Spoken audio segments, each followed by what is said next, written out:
दुलिगाव बाजाराव सिखावनि उदखार क'क्राझार जिल्ला बतझर महकुमानि सिङाव थानाय दुलिगाव बाजाराव मैयानि हराव गंसे दखाननि बिगोमा सैथेन ब्रह्मनि computer online xerox micro' ATM रां बायदि बायदि बाहायग्रा गलानि खिरखिखौ एरखावना हाबनानै ड्रयार बाकसाव दोननाय माखासे रांफोरखौ लानानै थांदों।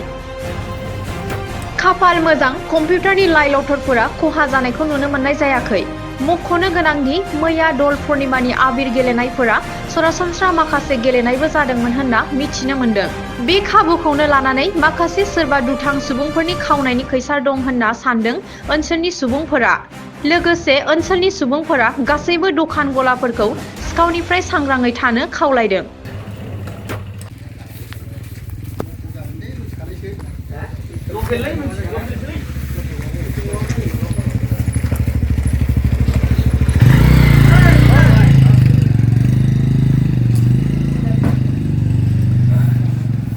बाबु औ एसे सिखाव हाबमारदों।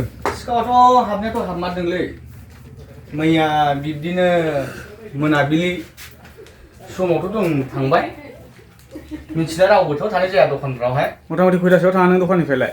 दखाननिफ्राय आं सान हाबनाय लोगो लोगोनो आं थांनाय जादों आरोखि। आदसा थावबो टाइमा मथा-मथि बुंनो थाङोबा टाइमा बिदिनो 6टा साराय 6टासो जाबायमोन नामा। ओमफ्राय मबेजों हाबलांखो सिखावालाय? सिखावाथ' बोखावाखै नैबे खोरखिजों आरोखि खन्था ना माबा जिनिस दङ जिखुनु बेजोंहाय एरखावबाय। एरखावनानै खोरखिया मोनसे गाबाय मोनसेहाय गायाखिसै आरोखि नैबेजों दावबाय आरोखि।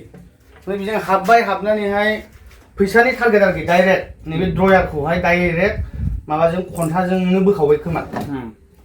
डाइरेक्ट गाजोब्बाय बियो। बेवहाय दा मा दं? फैसा दंना गैला? फैसाया बिदिनो फैसा बिलाइफोर दंलाबायोमोन आरोखि 50 थाखा 100 थाखाफोर दंलाबायोमोन माखासे। ओमफ्राय रेस्कि बिदिनो 10 थाखा गथाफोर दंलाबायोमोन। ओमफ्राय बे फैसाया गैला आरोखि। ओमफ्राय खुस्रा बिदिनो थाइसे थाइनै बे थालांबाय। ओमफ्रायहाय नैबेयावहाय आङो स्टिलनि मोनसे बाक्सु दोन्दोंमोन आरोखि। स्टिल बाक्सु माबायाव बे खनानि नैबे खनायावहाय दोनोमोन आरोखि आङो। बेवहाय थांनोसै समबा आङो 100 थाखा सोनानै गालांबाय थायोमोन दखाननि नामै आरोखि। ओमफ्राय बेखौ खेबसेनो लानानै थांजोब्बाय आरोखि। ओमफ्राय मेचिनफोरखौ जेबो खालामनाय जायाखिसै। मेचिनफ्रा जेरै दं ओरै मोजाङै दंजोबो आरोखि। बियो जानो हागौ सिखावआ जोंनि नैबे एलेकानिनो लकेलफोर जानो हागौ आरोखि। माने फैसानिल' सिखाव खिन्थु बे मेचिन टिचिननि माबाफोर नङा।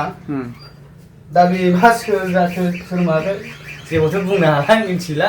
आच्छा बे सिसि केमेरायालाय माबोरैथो दंमोन? सिसि केमेराया माने अफ खालामनानै दोनलांनाय जादों। बियो मबाइलनि वाइफाइमोन नालाय दा बिनि थाखाय अफ खालामनानै दोनलांनाय जादों। बेयाव होमबा जेबो रेकर्ड मोननाय जायासै सिसि केमेरा ना? मोननाय जायासै। मेचिनफ्राथ' थिगैनो दंजोबो। मेचिनफ्रा थिगैनो दंजोबो। इनभार्टार दं गासिबो। बुंनो थाङोबा बुहुत माल दं दखानावहाय CSP सालायग्रा मथा-मथि फिसा-फिसौ। दा बेवहाय बे दरखौल' बोखालांबाय आरो खोरखिखौ। दर बोखानानै हाबबाय बेजोंनो थांबाय बेजोंनो मा फैफिनबाय आरो बिसोर। नैबे मोखांनि फ्रन्ट दरखौ जेबो खालामाखिसै।